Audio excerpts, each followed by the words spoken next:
Hey guys, I'm back on Mike explaining the story Caucasian Chalk Circle.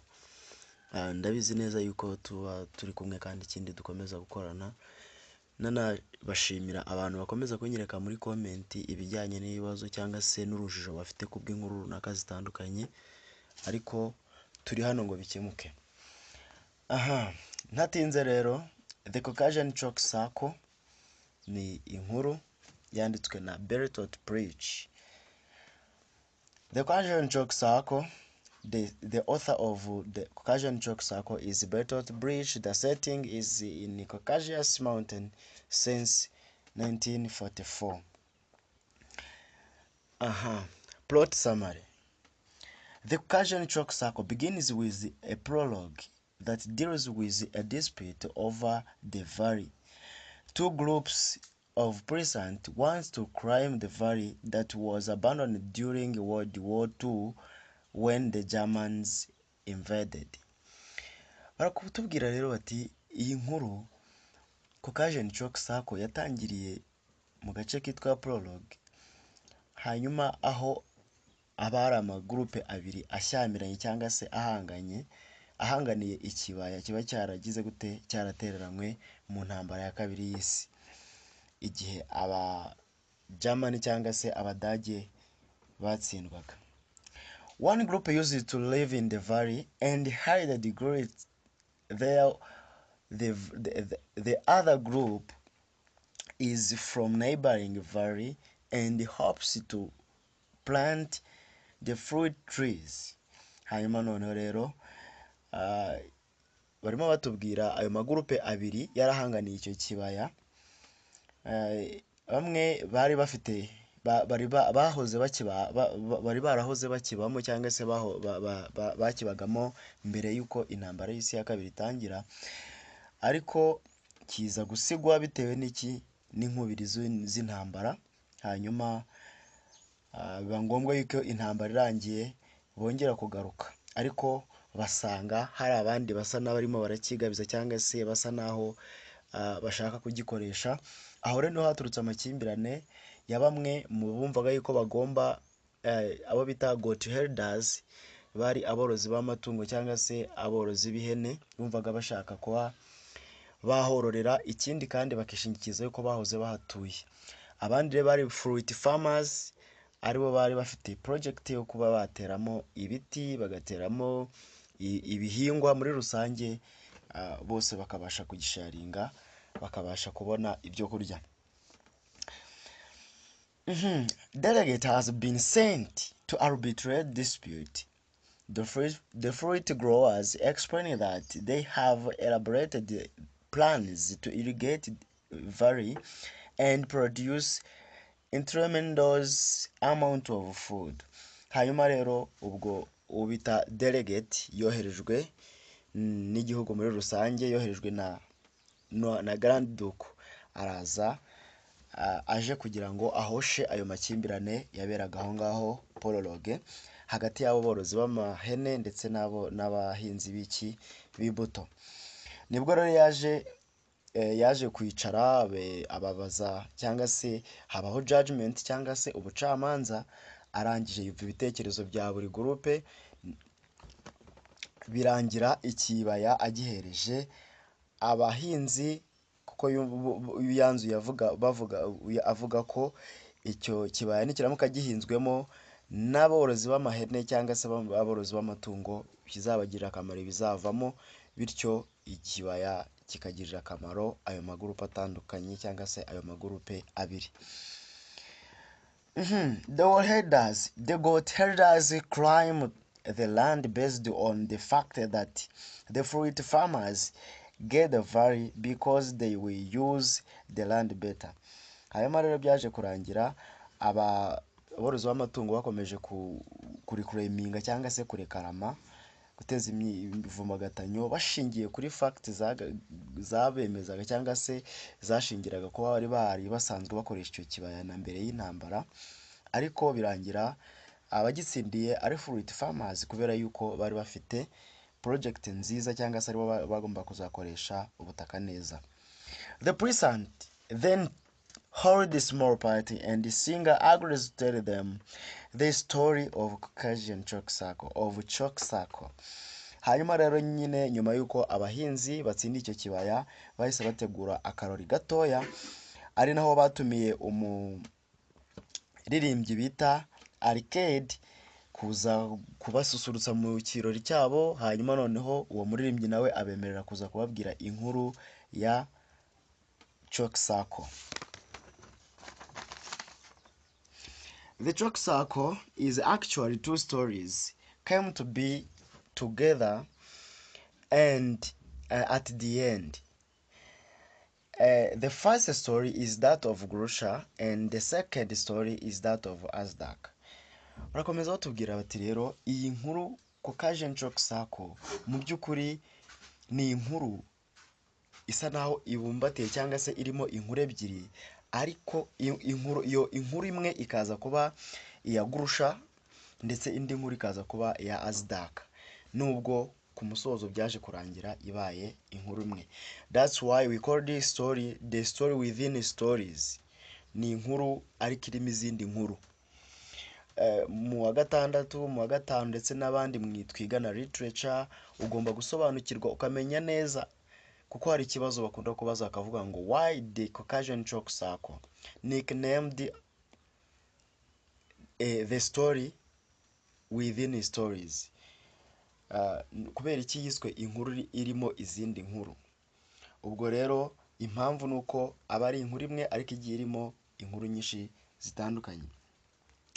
Both stories begins in a Caucasian city led by a governor who serves the Grand Duke.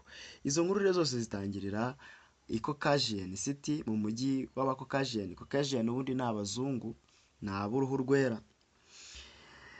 Uwo mujyi ukaba wari uyobowe n'uwo bitaga Governor George Abashiru, ari nawe wari umukozi nawe yakoreraga mu kwaha kwa Grand Duke. The governor has just had a child, Michael, and his wife Natera is incredibly jealous of the attention that he gives his son, and the governor is a brother of Fat Prince, stage on installation of Easter Sunday. Ni ukuvuga ngo rero governor yari afite umwana bitaga Michael, akagira n'umugore bitaga Natera. Uwo governor akaba yitwaga George Abashiri, hanyuma umwana akitwa Michael Abashiri, hakaza n'umugore bitaga Natera Abashiri. Murumva ko Abashiri ni izina ry'umuryango. Hanyuma rero ngo uwo mugore akaba yaragiraga ishyari cyane kubw'uko uyu mugabo yitaga ku mwana we cyane kurusha umugore we.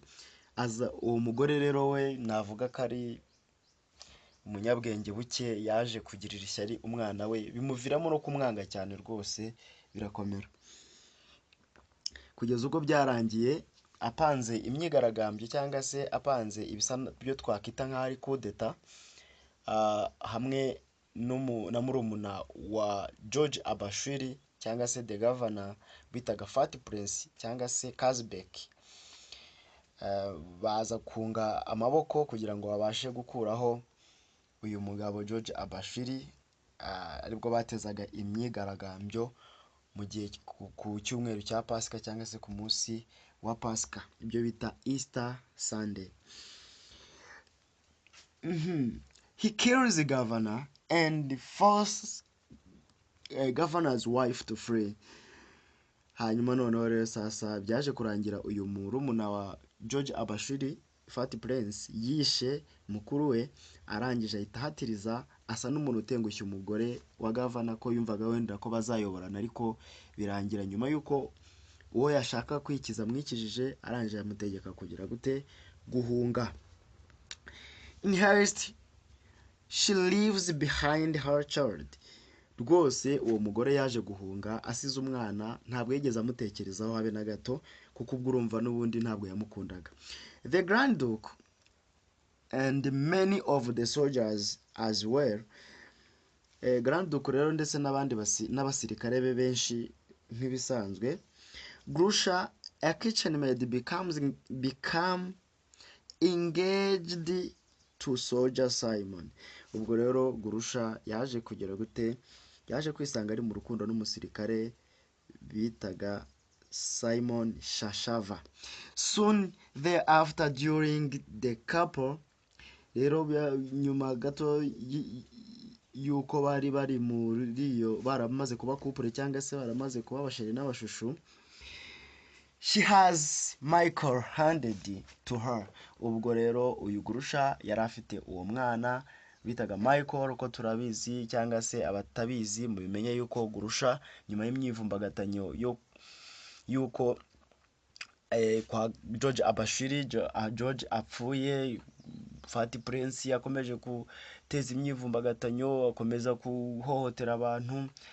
Ubwo na Tera nawe urabyumva yari yahunze. Hanyuma noneho sasa rero uyu Gurusha yiyemeje gufata umwanzuro wo gukiza umwana, cyane ko buriya Gurusha yakoraga kwa George Abashiri nk'umukozi cyangwa se kitchen maid, umunyagikoni.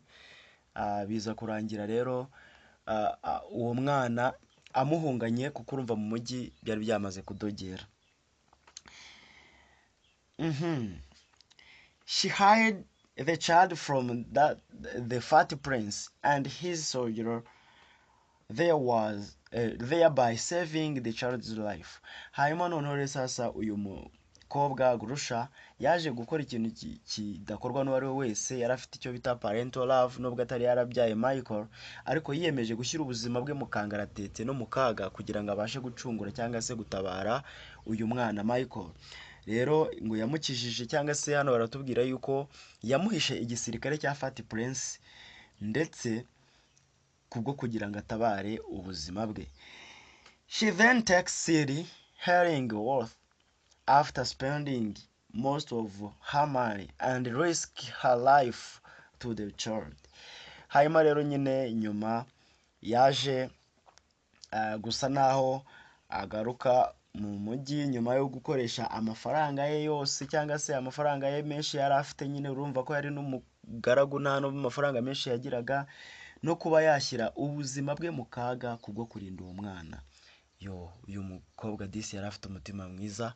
Namwe bakobwa bo muri mwese, nubwo mutarabyara cyangwa se nubwo wowe waba uri umudamu utarabyara, ariko ntibivuze ko wabura impuhwe za kibyeyi. Ukwiriye gufata umwana wese nk'uwawe, ukwiriye kugira ubumuntu. She arrives at her brother's house. Ubwo rero Gurusha mu guhunga yakomeje guhungana n'uwo mwana. Ubwo bidatinze yahunze yerekeza muri Caucasus Mountain.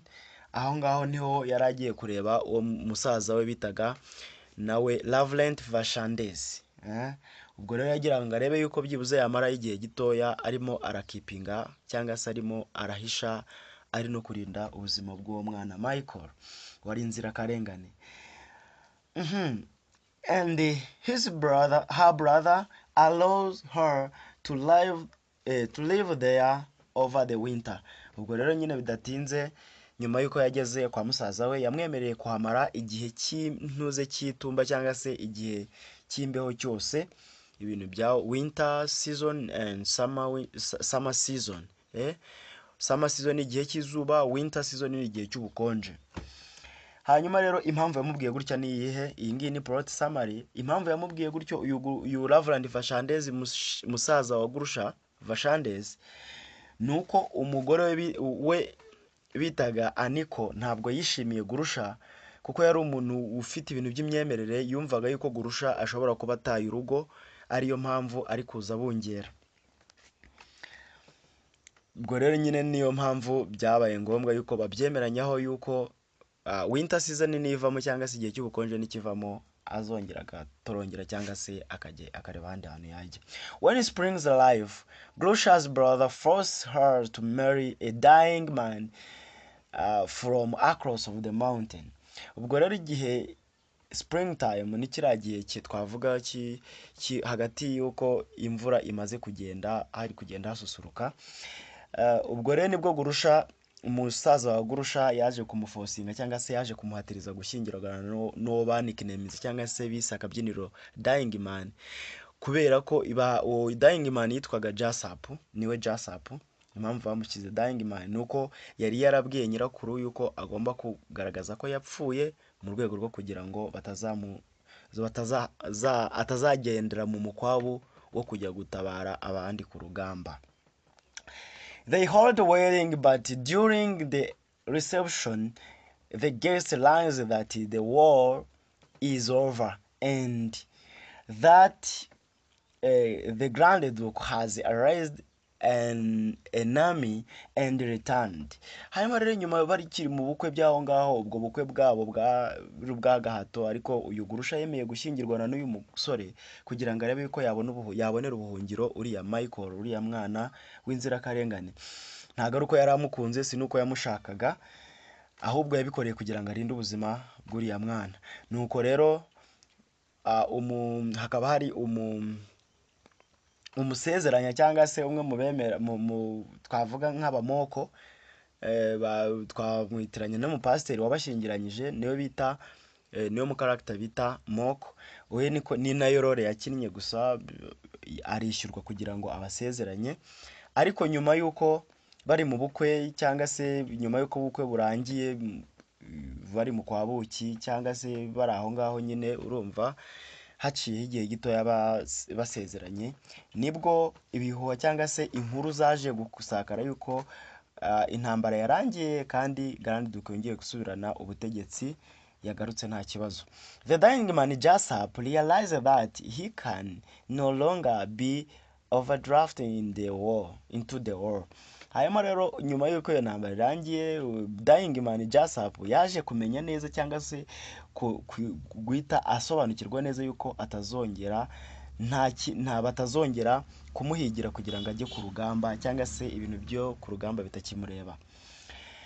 He recovers, yarivumbuye cyangwa se yarigaragaje, and through all the guests of the house, Gurusha, now stuck with a husband she did not want, is forced to become a good wife to him. Hanyuma rero ubwo nyine byabaye ko intuzi irangira, iyo intambara irangira, ubwo Jessup arigaragaza, niko guhita asohora abashyitsi bose abavuga ati nimusohoke, kuko yabonye neza yuko n'ubundi Gurusha ashobora guhita amucika cyangwa se bigize ashaka kugira ngo amufosinge ko baryamana nyine nk'umuntu bashakanye. Ariko Gurusha akaba yari afite igikomere cyo kubana n'umuntu atigeze ashaka, ahubwo yahatirijwe kubana nawe cyangwa se kumubera umugore mwiza. One day Simon returned and learned that she married even more. Hanyuma noneho rero nyuma nibwo uyu mugabo Simon wari mu rukundo n'uyu mukobwa yaje kugaruka, aje kureba umukunzi we ari ku gasozi ahirengeye nyine barimo barashakisha, nibwo yaje kureba ahirengeye ku gasozi nyine ku musozi bariho, nawe ari ku kandi gasozi ahamwitegeye, aza kubona akina na Michael agira ngo yarashatse ndetse yanagize gute yabyaye umwana. Nibwo rero nyine uyu muhungu Simon Shashava yaje kurakara nyine kubw'uko yabonaga yuko uyu mukobwa ashobora kuba yaramutengushye. He sees Michael, whom he thinks he is a Gurusha's child. Yabonye Michael rero nk'uwo yatekerezaga nk'aho ashobora kuba ari umwana wande wa Gurusha. Some soldier arrives and take Michael away from her. Hanyuma nyine abasirikare yahise yohereza abasirikare, ntiyaniwe agerayo, yohereje abasirikare baza kumukuraho iki, kureba umwana afite, basanga ni Michael, nibwo bahise bamumukuraho. We nyine yahise anagaruka, aho hantu ntigeze anahahurira nande n'uriya Gurusha. And claiming that Michael belongs to then governor's wife, Gurusha follows them back to the city. Hanyuma noneho sasa rero ubwo Gurusha bakimara kumukuraho umwana, yahise abakurikira birukankaho, arongera agaruka hehe mu mujyi. The next story is told is that of Azdak. Hanyuma rero indi nkuru tugiye kubona, twari tumaze gusoza ibya Gurusha n'urugendo rwe, tugiye kubona indi nkuru ivuga ibya Asdaka, the judge Asdaka cyangwa se umucamanza Asdaka. The plot returns to the night of the Fat Prince's insurrection. Asdaka finds a fugitive and saves the man's life. The man turns out to be a Grand Duke. Hanyuma rero uyu Asdaka nawe aza kubonwa nk'umuntu mu ijoro ry'imyigaragambyo ya Fat Prince. Ubwo tugarutse mu ntambara cyangwa se tugarutse nyuma yo gupfa kwa George Abashiri, aho nanone aza kugira gute, aza kubonekana ari gutabara umugabo bimutunguye, ubuzima bw'umugabo mu buryo bumutunguye ko ntabwo yari amuzi. Hanyuma noneho nyuma y'uko intambara imaze kurangira yaje gusobanukirwa neza yuko ari Grand Duke, umuyobozi wabo w'ikirenga yatabaye. Realizing that there could be a branded traitor, Asdaka walks into town and reveals that he saved the Grand Duke's life. Hanyuma none rero uyu mugabo akimara kubivumbura ko ari we watabaye ubuzima bwa Grand Duke, nibwo yaje kwigaragaza nk'umuntu yigaragaza ku gisirikare cya Fat Prince avuga yuko ari we watabaye ubuzima bwa Grand Duke, ariko banze kubyemera. The soldiers refused to believe him, and he is realized in that the Fat Prince soon shows up with his nephew whom he wants to make a new judge. Hanyuma rero nyine abasirikare ba Fat Prince banze kumwizera ibyo avuga, nyine uko bumvaga kari nk'agatwi kuko kugira ngo abashe kwitabara n'ubuzima bwe. Nibwo ako kanya rero Fat Prince yagaragaye ari kumwe na mwishywa we nephew, ari kumwe na mwishywa we uwo yashakaga yuko aba umucamanza mushya. Then judges Asdaka judges 4 very strange cases, ruling in the case of favoring of the poor person. Asdaka and soon guys reputation of supporting a poor. Nukuvuga ranga nanone Asdaka yaje kugaragara kandi kantu, akaba yaravugaga yuko uyu Fat Prince yamushinjaga yuko ahagoreka imanza, atajya akoresha ubutabera, anamuhereza n'ingero z'imanza enye yaciye arimo arafavoringa cyangwa se arimo arabogamira abakene. However, after 2 years as a judge, Grand Duke returns. Asdaka is arrested as a traitor by the soldiers, and he was about to be killed by them. Noneho rero uyu mugabo muri ako kavuyo barimo baramushinja ibyo ngibyo, ako kanya nibwo nyuma y'imyaka 2 ciyeho Grand Duke yaje kugarukana imbaraga ze z'ubuyobozi n'ubutware. Ariko icyo gihe Asdaka yari yafunzwe yari yamaze gufungwa cyangwa se yari amaze gufungwa nk'umugambanyi cyangwa se icyitso. Nibwo rero abasirikare bari bamutocaringa bari hafi no kugira gute kumwica. However, Grand Duke, remembering that Asdaka saved his life, reappoint Asdaka to be a judge by saving his life. Hanyuma rero nyuma yuko Grand Duke amaze kumenya cyangwa se amaze gusobanukirwa uwatabaye ubuzima bwe ari we, ndetse no kwibuka yuko ari mu kangaratete, yaje kumugirira neza cyane, ineza ugirirwa ineza no witurwa ineza no yagiriye abagira Imana. Uyu mugabo Grand Duke nawe yituye ineza uyu Asdaka yamugiriye kubwo gutabara ubuzima bwe. Arangije aravuga ati nk'umuntu ubifite mu nshingano, nk'umuntu ufite ubutware bwose, ngiyewe nanzuye yuko uyu Asdaka akomeza kuba umucamanza, abikorera mu buryo bwo kugira ngo atabare ubuzima bwe. Asdaka now takes over the case of Grusha and Child. The governor's wife wants Child back because without Michael she cannot take over the farmer governor's estate. Hanyuma none rero ako kanya Asdaka yahise yinjira mu kirego cya Grusha ndetse n'umwana, ubwo uyu mugore wa George Abashiri bitaga Natera yashakaga umwana kumwigarurira kuko yari amaze kumenya neza yuko nta mwana afite atazigera yigarurira umutungo w'umugabo we. Gurusha wants to keep the child when he was lazy for the past 2 years. Hanyuma none sasa rero uyu Gurusha nawe akaba yari mu ntambara y'inkundura, yumvaga agomba kugumana umwana nk'umuntu wagumanye nawe cyangwa se nk'umuntu wamurinze imyaka 2 yose ishize. Even Simon goes to the trial and promises Gurusha that he will support her. Nyuma yuko Simon yaje kuvumbura neza yuko wa mwana atari uwa Gurusha ahubwo ari Michael yatabaraga, kandi yuko Michael yarazwi yari igikomangoma, nibwo rero Gurusha na uriya Simon Shashava yaje gusezeranya Gurusha ko ari buze kugira gute kumushyigikira. After hearing all the arguments and learning about what Gurusha has done to take care of the child, Asdaka orders a chalk circle to be drawn. Nyuma yuko rero uyu Asdaka yumvisha ibirego abirega n'abiregura n'ibiki byose, agahita amenya urugendo rukomeye uyu mukobwa Gurusha yaciyemo mu rwo gutabara ubuzima bw'uyu mwana no kumwitaho, nibwo yaje gutegeka umupolisi police assistant bitaga Shaua to draw a chalk circle. Nibwo yavuze ati shushanya uruziga urushushanyishe ingwa.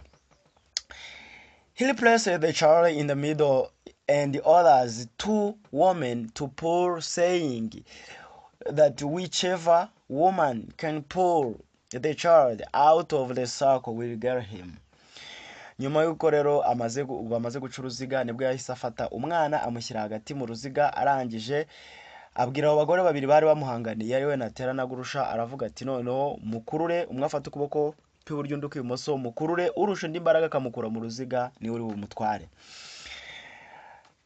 The Gurusha, the governor's wife, which is Natera, who is Natera, pulls whereas Gurusha lets go. Asdaka orders them to do it again and again. Gurusha lets go. Asdaka then gives the Michael to Gurusha and orders the governor's wife to leave. Hanyuma rero ubwo barakomeje barakomeza bagakurura, ariko Gurusha nk'umuntu wari ufite impuhwe za kibyeyi, nk'umuntu akundaga Michael bitaryarya, yaje kugira ate, yabona barakururaga, Natera rwose yari umugore unanutse utanafite n'imbaraga, barakururaga Gurusha noneho yabona umwana ari gutaka kubera ukuboko kwe kumurya kubera imbaraga bashyiramo, agahita arekura, noneho bigasa naho nyina w'umwana ari utsinze. Biza kurangira uyu Gurusha Asdaka ategetse yuko babikora, bagakomeza bakabikora kugira ngo arebe ikiri kubimutera, ariko yaje kuvumbura neza yuko Gurusha atari ugutsindwa, ahubwo yaje kugira ate, ari impuhwe za kibyeyi cyangwa se no kwanga kubabaza umwana. And then Asdaka then gives Michael to Gurusha and orders the governor's wife to leave. Ako kanya rero nyuma yo kubona ibiri kujya mbere yo kureba yuko uyu mugore nta mpuhwe za kibyeyi afite, kandi we yumvaga yuko mu byifuzo by'uyu mugore yumvaga yuko niyo Michael yapfira mu ruziga nta kibazo, kuko na Michael naramuka apfuye umutungo yose wa se azawuzungura. Nibwo rero Asdaka abirebesha ijisho, areba uburyo bimeze, arangije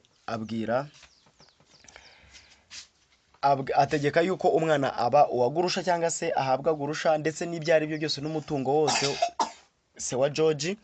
Arangije ahita ategeka umugore wa Governor Natera kuva aho ngaho. He confiscates Michael's estate and makes them into public. His last act is to divorce Gurusha, thereby allowing her to marry a Simon. During this dancing that follows, Asdaka disappear forever. Hanyuma rero nyuma y'ibyo ngibyo uyu Asdaka nyuma yo guca urubanza aba yanzuye nyiri umwana cyangwa se ukwiriye kuba afite uwo mwana n'ubutunzi cyangwa se n'umutungo wa se uwo ari we, yahise ajya ku kindi kirego cyo gurusha yari yamusabye avuga ati ndashaka divorce yanjye na Dying Man ariwe twabonye Jasap. Arangije arahita abatandukanya abahereza divorce. Arangije mu gihe barimo barabyina baserebura ibibabayeho cyangwa se intsinzi, nibwo uyu Azdaka yahise azimira ubuziraherezo ntiyongera kuboneka. Ngiyo rero incamake y'inkuru ya The Caucasian Chalk Circle. The Caucasian ni abazungu cyangwa se ni abantu bwoko bw'abantu b'uruhu rwera, and Chalk Circle twabonye yuko ari uruziga rushushanyishije iki, ingwa.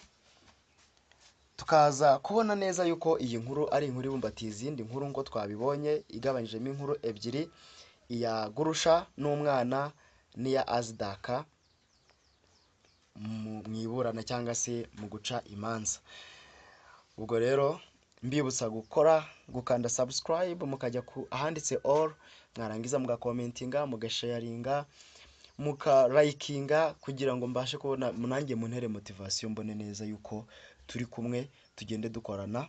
Nkomeza mbabwira yuko abo mu wa gatandatu ndetse no mu wa gatanu tugikomezanyije. Ushobora kunyandikira muri comment yaba poem cyangwa se murabizi mwiga poems nyinshi cyangwa se poetic devices, tukaba twagira gute ubutaha twazabigarukaho. Ngayo nguko rero ngibyo iby'inkuru The Caucasian Chalk Circle yanditswe n'uwo bita Bertolt Brecht mu mwaka w'1945 hafi aho ngaho intambara y'isi ya kabiri iri kurangira. Ibyo tuzabonamo rero, tuzabonamo za themes, harimo themes mutagomba kwibagirwa, mukwiriye gufata mu mitwe yanyu.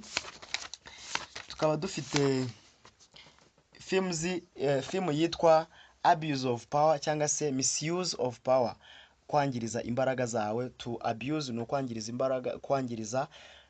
Abuse of power bisobanuye mu yandi magambo ni nko gusesagura cyangwa se gukoresha ububasha uhabwa nabi. Tukaza kubona indi bita greed and materialism, ubugugu ndetse no kwikunda. Ubwikunde, materialism is there is a word materialism, and a person who act materialism is materialistic. Materialistic is a person who believe that she can do anything in profit. Ni ukuvuga ngo ni umuntu wizerera neza, mwizerera mu kintu cyo kuvuga ngo azakorera ikintu icyo ari cyo cyose mu nyungu. Umuntu uzaguhereza ikayi iyi ngiyi ya Musana ariko ataruka gukunze cyangwa se kugiriye impuhwe, ahubwo ari gutagetinga yuko hari ahandi ari gutagetinga yuko wowe ushobora kuzamugarurira registre cyangwa se azagukuraho registre. Umuntu uguhereza moto ataruka gukunze, ahubwo ari gushaka kubera ko ufite imodoka ebyiri, ari guteganya yuko nawe azakwagaza ukamuhereza imwe mu modoka. Uwo muntu we ntabwo abikora kubera ko agukunze, ahubwo abashaka inyungu z'umurengera. Tukaza kubona iyo bita selflessness. Selflessness yaje kugaragara kuri Gurusha. Selflessness ni ubutikunda. Ntabwo uriya mukobwa yikunze, yashatse gutabara ubuzima bw'umwana atarigeze abyara, yemera guspendinga amafaranga ye, yemera gushyira ubuzima bwe mu kaga. Urabizi igisirikare cya Fat Prince cyaramuhigaga gishaka kumwica. Niho twabona selflessness. Hanyuma tukabona social class inequality. Twaje kureba social class inequality, ni kuriya governor yasenyeraga abarubanda rugufi ashaka kugira ngo yagure ubusitani bwe. Michael yari afite yari ahenze cyane, yari ishagawe cyane, yari yitaweho cyane, yari afite amafarashi ashyika muri angahe, muri 4 hafi aho ngaho. Tukabona ko yari afite abadokiteri 2 bashinzwe kumwitaho. Ariko tukaza kubonamo na irresponsibility. Ntago uriya mugabo yigeze yita ku nshingano ze. He was irresponsible leader. Ntago yigeze yita ku nshingano ze nk'umuyobozi. Tuza kubona n'abadokiteri batereranye umwana mu gihe se yamaraga gupfa, bamwitagaho mu kumuvura ariko ntibigeze bashikisha ubuzima bwe. Tukaza kubona n'indi theme yitwa betrayal. Ubugambanyi cyangwa se igambanira n'igambanirwa. Tubona yuko uyu Natera yagambaniye umugabo we, tubona yuko Fat Prince yagambaniye mukuru we George Bashir. Harimo ubugambanyi bwinshi butandukanye. Tukabonamo Justice, uyu mugabo ntuze Asdak yacaga imanza mu butabera. Justice ni ubutabera.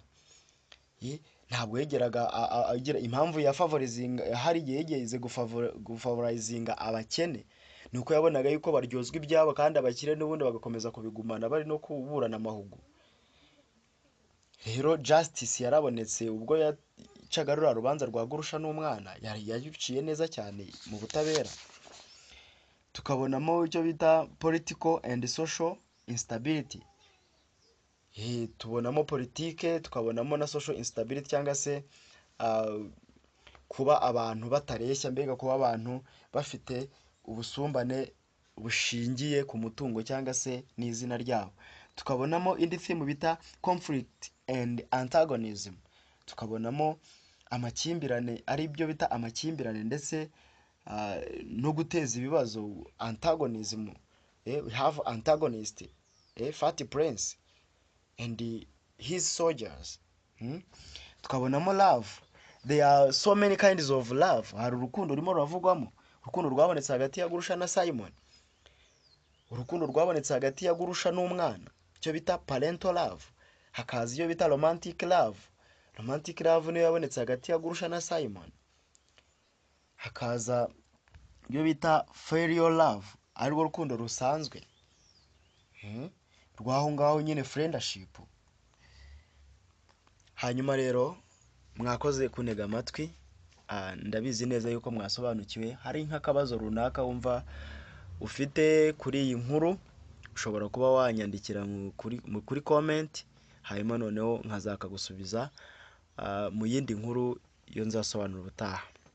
Thank you for listening to me, and I believe that you have been explained well, and now you can be able to answer each question you can be asked for this story. Thank you. Keep on touch.